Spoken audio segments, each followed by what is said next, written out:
In our world lead, we're getting our first look at the damage after Iran fired missiles at 2 Iraqi air bases where American troops are stationed. CNN obtained these images of Al-Assad Air Base outside Baghdad from Planet Labs. 4 buildings on the base appear to be damaged, and a missile seems to have hit one of the runways. Thankfully, we're told that there were no casualties from these attacks, American or Iraqi. Joining me now to discuss is Democratic presidential candidate Congresswoman Tulsi Gabbard of Hawaii. She's a major in the Army National Guard. She deployed to Iraq in 2005. Congresswoman, so good to see you. Thanks for joining us. As someone who served in Iraq, what was your reaction on an emotional level, if you would, when you heard missiles were targeting bases where Americans are serving, bases you're familiar with? A lot of my friends served there. It was last night in New Hampshire. I was literally just walking in the door about to kick off our town hall meeting when my staff started passing me notes and tweets and the reports that this attack was happening, and it just brought back like a flood of memories of what we were going through on a daily basis, the camp where we were, which is LSA Anaconda at that time, but really highlighting we are in a state of war now, and immediately thinking, okay, where are our troops? What are they doing? Are they safe? Thinking of their loved ones back home, highlighting the seriousness of what's really going on there. Well, thank God no one got hurt. Yeah, no, I agree with that. What do you make of where we are, how we got here? I could see we've heard Trump supporters and President Trump basically say, look, no American casualties, and we took out a bad guy, Soleimani, a terrorist leader. What would your response to that be? Well, first, I just came from the intelligence briefing that the administration came and brought to Congress.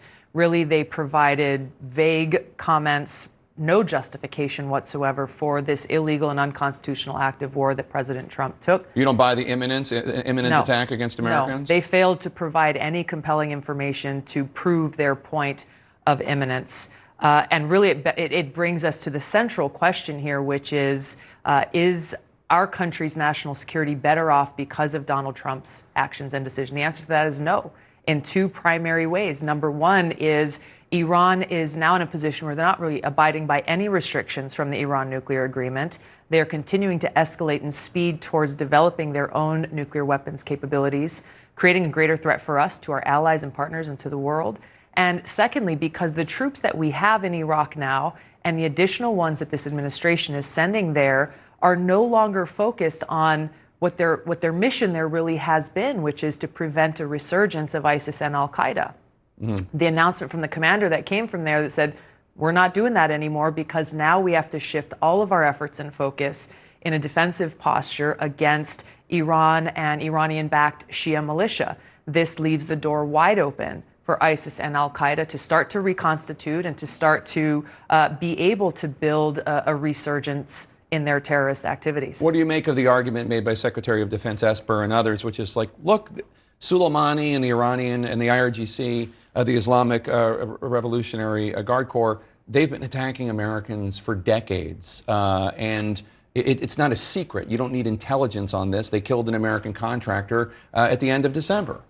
If this administration wants to go to war with Iran, they need to come to Congress, because Congress is the only body that has the authority, based on our Constitution, to decide whether or not to go to war with Iran or not. That has not happened.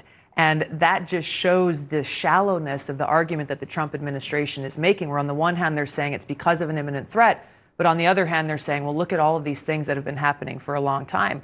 Once again, it comes back to this core question that our commander-in-chief must be able to answer, which is acting not in a reaction to say, well, we got to go take out a bad guy here or a bad guy there, but what is in the best interest of the national security of our country? What is in the best interest of our safety and security as Americans? And I think Trump's actions and decisions here further highlight his lack of experience and understanding at a basic level, and lack of foresight in national security and foreign policy, unnecessarily putting the American people further at risk. Congresswoman Tulsi Gabbard, Democrat and presidential candidate, thanks so much for being here. It's always good to see you. Thank you, Appreciate it. No haggling, no witness.